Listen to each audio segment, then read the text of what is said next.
Step number 1 is reception. We begin with a signal protein, also known as a ligand, that makes its way over to the G protein receptor. The ligand will only fit with the G protein receptor if it's intended to for this purpose, similar to a key and lock mechanism. On to step number 2, which is transduction. The inactive protein makes its way to the G protein receptor, and the GDP is replaced by a GTP, therefore activating the protein. Continuing on in the transduction process, the activated protein now makes its way over to the inactive enzyme. When these two bond, the enzyme is activated. The now activated enzyme releases the protein, which is inactivated because the GTP releases a phosphate, leaving only a GDP, or guanine diphosphate.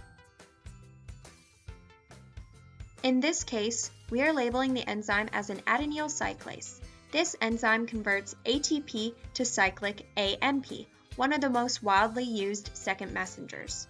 To continue on in the transduction phase, the cAMP activates a protein kinase, which continues the phosphorylation cascade. Ultimately, the signal transduction pathway leads to the third phase, the cellular response. In this scenario, calcium ions are released from the ER.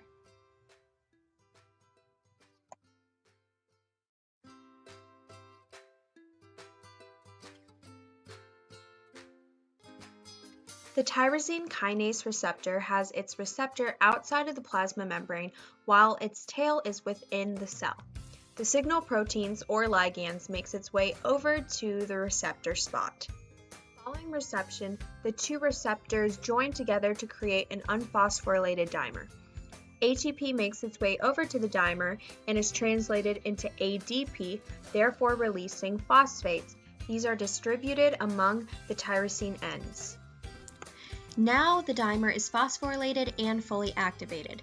Inactive relay proteins can attach to each of these tyrosine ends, allowing multiple signal transduction pathways to go on at once. Activated relay proteins change shape. In this scenario, the response is the release of calcium ions from the endoplasmic reticulum.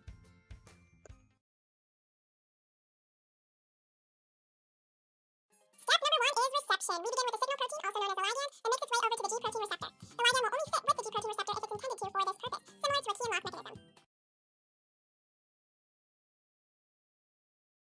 On to step number 2, which is transduction. The inactive protein makes its way to the G protein receptor, and the GDP is replaced by a GTP, therefore activating the protein.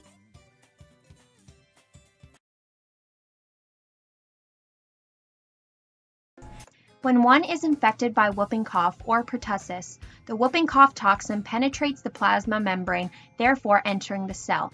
It attaches to the G protein receptor GAI subunit. This modification inhibits the function of the AI subunit by preventing association with an activated receptor. The AI subunit remains GD bound and in the off state, therefore preventing GTP from activating the protein.